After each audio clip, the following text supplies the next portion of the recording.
So when the dust settled at the end of the games on Saturday, the Slim Aussies had a slim 8-point lead, had 2 players going in the Monday night game, while the Whalers had 1 going in Sunday night and 1 going into Monday.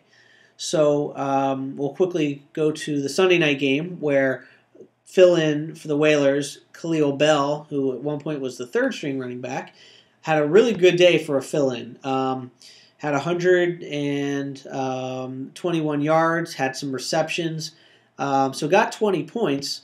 Unfortunately, the bad news is that he fumbled at the 1-yard line and also had a short 1-yard touchdown attempt that was short of the goal line. So could have easily had 2 more touchdowns from Khalil Bell. So it's a little bittersweet where on the one hand he's unexpected and he gets 20 points, but then on the other hand could have had 2 touchdowns easily, which would have made a big difference in the final outcome.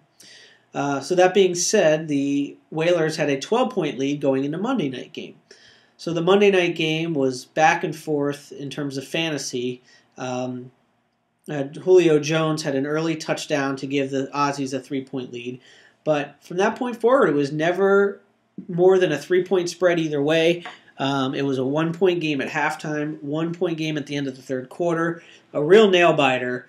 But the Slim Aussies pull it out with 10 minutes to go in the fourth quarter, get some garbage points from both Julio Jones and Tony Gonzalez, and that was enough for a 158-146 victory for the Slim Aussies. They win the ForrestLand MishMash championship game. Came down to the fourth quarter of the Monday night game of the last week of the season, so can't ask much more than that. Obviously, the Whalers are disappointed, but second place finish is not too bad. Best finish ever.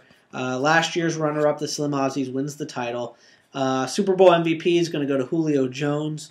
He had 25 points. Really, it was just not a spectacular game for either team, but got just enough across the board from everybody to take the victory. So, obviously, I'm happy as the team owner. The runner-up game, if this was the championship game, would have been all-time classic, but actually ended in a 168-168 tie. The highlights from there was Ray Finkel's Kicking Academy having a big lead.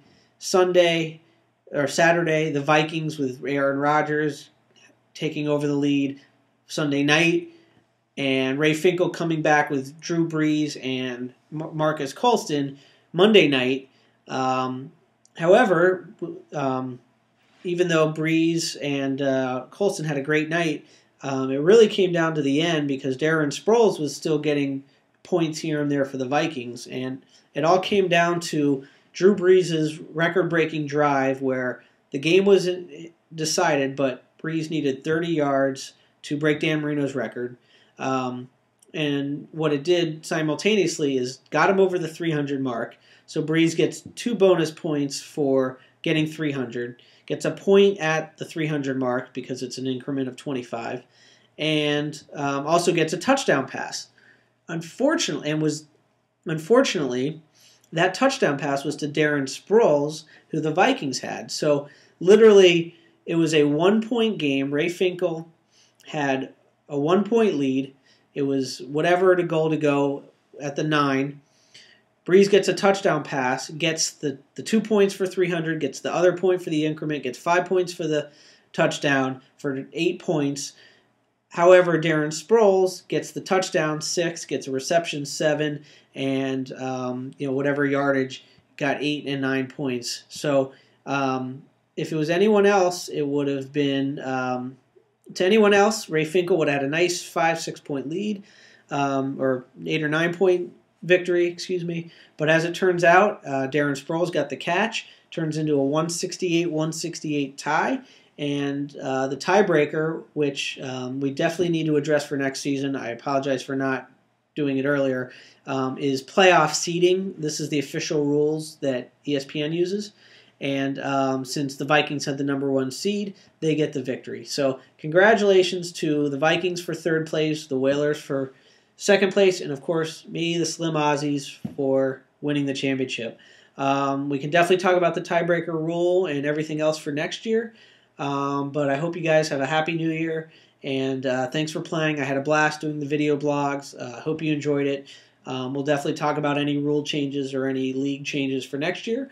But have a happy new year and enjoy the rest of the football season without the stress of fantasy football.